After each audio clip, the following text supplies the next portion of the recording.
hii ya leo. Na mezani kwangu nina gazeti la Mwananchi na gazeti la The Citizen, gazeti ambalo linaandika habari zake kwa lugha ya Kiingereza, pamoja na gazeti la Tanzania Daima, sauti ya watu, Uhuru, ukweli daima, Habari Leo, na pia na gazeti la Jambo Leo, pamoja na gazeti la Nipashe mwanga wa jamii. Na kwa kuanza nitaanza na gazeti la Mwananchi na habari iliyopewa uzito wa mbele inasema klabu ya JPM yamshusha cheo mkuu wa shule. Alipinga wanafunzi kuvaa sare za CCM kwenye mahafali. Habari hii inapatikana katika ukurasa wa 4 wa gazeti hili la Mwananchi. Na pia hapa kuna habari inasema gari la mwanajeshi laibiwa na mtoto ndani. Habari hii utaipata katika ukurasa wa 4. Ndalichako Mahiga watoa Ukawa umea wa Kinondoni, ukurasa wa 3 ndipo itakaposomeka habari hii. Na Maalim Seif adai kuna njama za kumuua. Nikiachana na habari zilizoandikwa katika ukurasa wa mbele, nikiingia katika kurasa za ndani katika ukurasa wa pili, hapa kuna habari inasema mfalme wa Morocco aja na kitanda na mazulia. Huyu ni mfalme Mohamed wa 6 wa Morocco. Amewasili nchini akiwa na msafara wa ndege 5 zilizobeba vifaa vyake ikiwamo kitanda na mazulia ya kifalme. Habari hii kiundani utaipata katika ukurasa wa pili wa gazeti hili la Mwananchi. Na pia katika ukurasa wa 3 kuna gazeti kuna habari inasema wateule wa JPM watoa Ukawa umea Kinondoni. Harakati za CCM kurejesha manispaa ya Kinondoni chini ya himaya yake jana zilizaa matunda baada ya madiwani wa Chadema na CUF kususia uchaguzi wa meya, kupinga wabunge walioteuliwa na Rais John Magufuli kushiriki kupiga kura. Undani wa habari hii utaipata katika ukurasa wa 3. Na nikirudi katika ukurasa wa mbele, kuna habari picha hapa ikimuonesha mmoja wa wafuasi wa Chadema akijibizana na polisi kwenye viwanja vya manispaa ya Kinondoni jijini Dar es Salaam jana baada ya kumzuia mwenyekiti wa chama hicho Freeman Mbowe. Nikiachana na gazeti la Mwananchi, kuna gazeti The Citizen, gazeti ambalo linaandika habari zake kwa lugha ya Kiingereza, na habari iliyopewa kipaumbele inasema ripoti yaonyesha hali ya uwekezaji Tanzania bado sio nzuri. Habari hii inasomeka katika ukurasa wa pili. Na pia kuna habari inasema kampuni ya Uingereza yapanga kujenga hoteli ya kitalii yenye gharama ya trilioni 2 za Kitanzania huko Zanzibar. Na pia kuna habari inasema mpango mpya kurejesha ziwa Victoria. Habari hii inapatikana katika ukurasa wa 4 wa gazeti hili la The Citizen.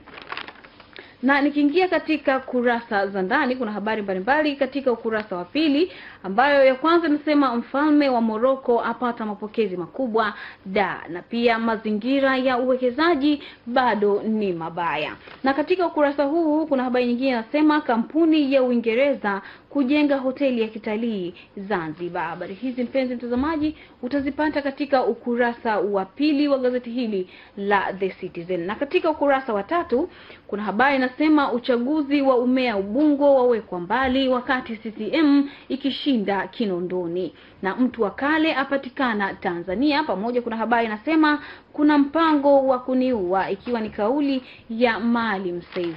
Na nikirejea katika ukurasa wa mbele, hapa kuna picha ikimuonesha Rais John Magufuli akimkaribisha mfalme wa Morocco Mohamed wa 6 wakati alipowasili katika viwanja vya kimataifa vya Mwalimu Julius Nyerere.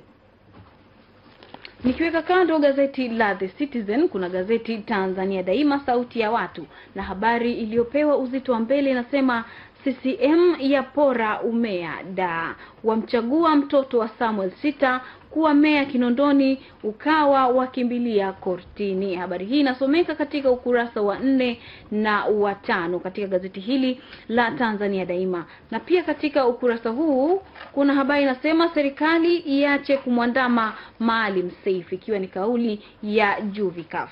Hii ni jumuiya ya vijana wa chama cha wananchi CUF. Juvikaf imeiomba serikali kuacha kuandama katibu mkuu wao Maalim Seif Sharif Hamad kwa kuwasikiliza vijana wa CCM kwa kile walichodai wanaweza wakahatarisha amani iliyopo. Undani wa habari hii mpenzi mtazamaji utaipata katika ukurasa wa 3.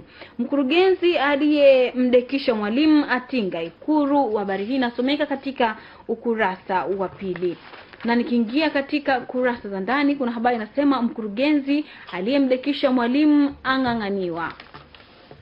Chama cha walimu Tanzania CWT wilaya ya Misungwi kimemuomba waziri wa nchi ofisi ya Rais utumishi na utawala bora Angela Kairuki kumchukulia hatua stahiki mkurugenzi mtendaji wa halmashauri ya wilaya ya Misungwi mkoani Mwanza Eliud Mwaiteleke aliyedaiwa kumdhalilisha mwalimu wa shule ya msingi Shilalo kwa kumwamuru kupiga deki darasa mbele ya wanafunzi, limetua ofisi ya Rais.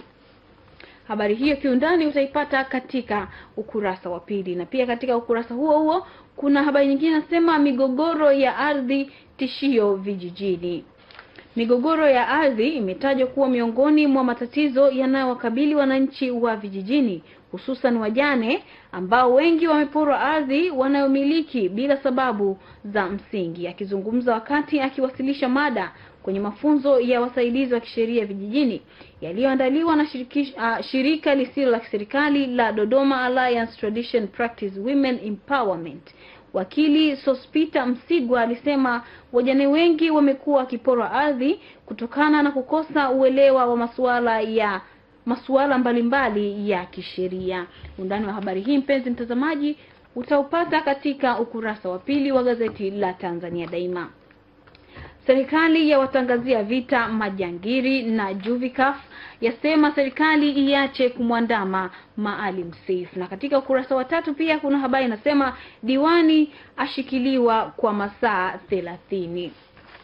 Nikiachana na habari hizi nikirudi katika ukurasa wa mbele hapa kuna picha kimuonesha askari polisi akiwazuia wafuasi wa Chama cha Demokrasia na Maendeleo Chadema waliokuwa wamekusanyika nje ya ofisi ya manispaa ya Kinondoni jijini Dar es Salaam jana wakati wa uchaguzi wa meya wa manispaa hiyo. Gazeti Uhuru habari iliyopewa kipaumbele nasema CCM yashinda umea Kinondoni, Sita achaguliwa kuwa meya, Manyama naibu wake, madiwani wa Chadema CUF wagomea uchaguzi. Habari hii inapatikana katika ukurasa wa 4 wa gazeti hili la Uhuru. Na pia kuna habari nyingine inasema SMZ yapiga marufuku siasa nyumba za ibada. Hii ni serikali ya mapinduzi Zanzibar imepiga marufuku wanasiasa kutumia nyumba za ibada kwa shughuli za kisiasa visiwani Zanzibar. Habari hii utaipata katika ukurasa wa mbele wa gazeti hili la Uhuru. Mangula aunga mkono makada 100 kuvuliwa wanachama CCM. Habari hii inapatikana katika ukurasa wa 4. Na walioua Nyanza sasa kuanikwa hadharani, na muuguzi Chunya atumbuliwa akamatwa. Habari hii utaipata katika ukurasa wa 5 wa gazeti hili la Uhuru. Na nikiingia katika kurasa za ndani katika ukurasa wa 3 kuna habari inasema Profesa Luenge atoa miezi 3 kwa Serengeti Limited.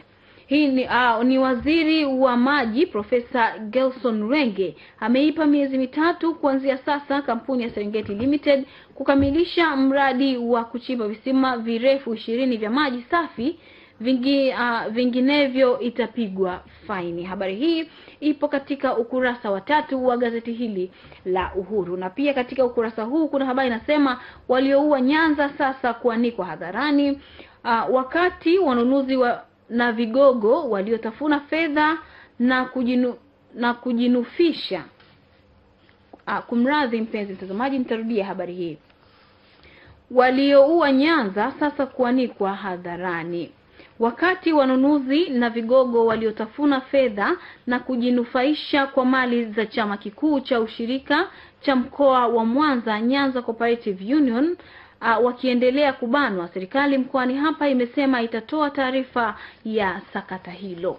Na pia puuzeni propaganda za wapinzani, ikiwa ni kauli ya Vuai. Chama cha Mapinduzi Zanzibar kimewataka wanachama wake na wananchi kwa ujumla kupuuza na kudharau propaganda zinazotolewa na baadhi ya vyama vya upinzani kwa lengo la kuwapotezea muda. Simbachawene kasema sijasema muwakague walimu. Huyu ni waziri wa nchi ofisi ya Rais TAMISEMI George Simbachawene ametoa ufafanuzi juu ya agizo alilolitoa hivi karibuni kuwataka wakuu wa mikoa na wilaya kupita shuleni kwamba lilijenga kuangalia maendeleo ya wanafunzi. Undani wa habari hizi mpenzi mtazamaji utazipata katika ukurasa wa 3 wa gazeti hili la Uhuru.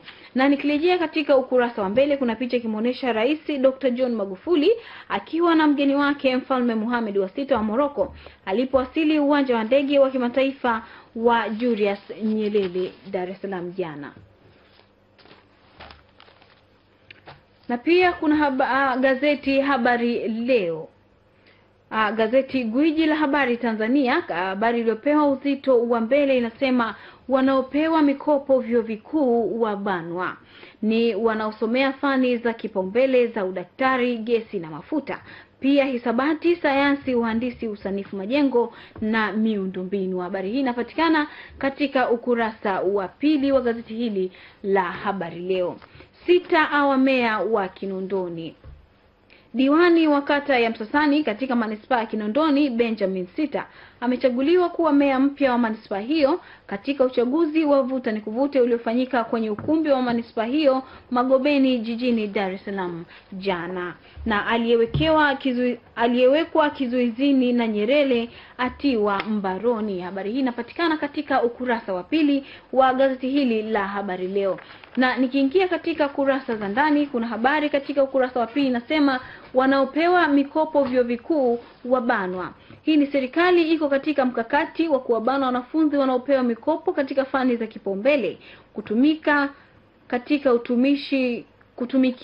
utumishi wa umma nchini kwa muda fulani ili kuhakikisha dhamira ya serikali ya kuwapa kipaumbele inatimia. Habari hii inapatikana katika ukurasa wa 2. Na pia kuna habari nyingine inasema Mfalme wa Morocco atua kwa ziara, na aliyewekwa kizuizini na Nyerere atiwa mbaroni na DC. Huyu ni wakazi 4 wa kijiji cha Epanko wilaya ya Ulanga mkoani Morogoro, akiwemo Mhoreli wenye umri wa miaka 77 aliyewahi kutiwa kizuizini na rais wa serikali ya awamu ya kwanza Mwalimu Julius Nyerere na kuachiwa huru. Amejikuta tena matatani kwa kutiwa mbaroni na polisi kwa amri ya mkuu wa wilaya kutokana na madai ya kuchochea fujo katika mkutano wa hadhara ulioitishwa na mkuu wa mkoa. Undani wa habari hii utaupata katika ukurasa wa 2 wa gazeti hili la Habari Leo.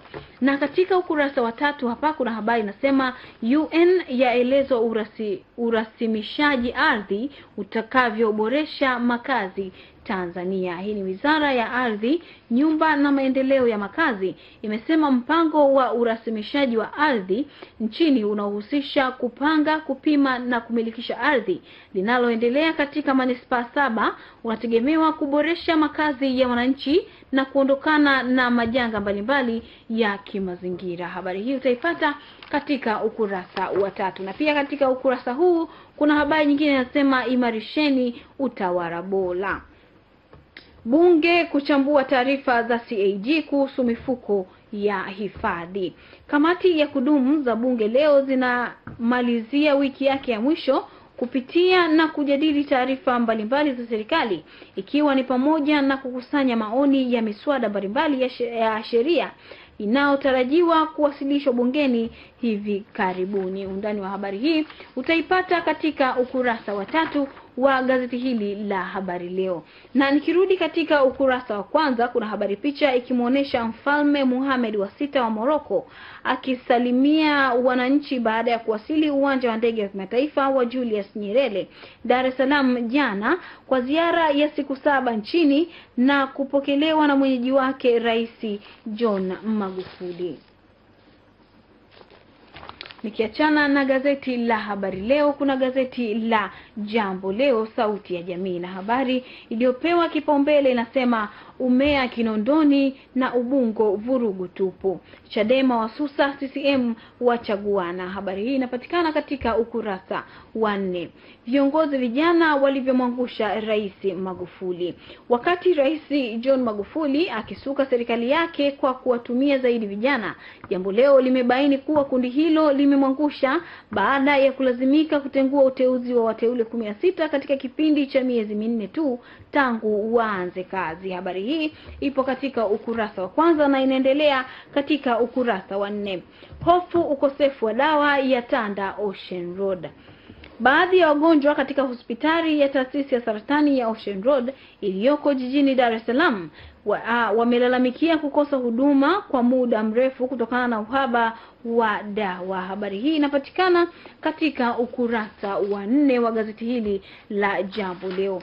Na nikiingia katika kurasa za ndani, ukurasa wa 2 kuna habari takriban 5. Ya kwanza ikisema CHAWABATA chaiangukia serikali ufunguaji baa. Hiki ni chama cha wahudumu wa baa Tanzania. CHAWABATA kimeiangukia serikali kwa kuiomba iruhusu wenye baa kufanya biashara zao wakati wote ili kusaidia kupata fedha za kulipa kodi na mishahara ya wafanyakazi wao. Na pia habari nyingine inasema muswada wa habari kujadiliwa zaidi leo.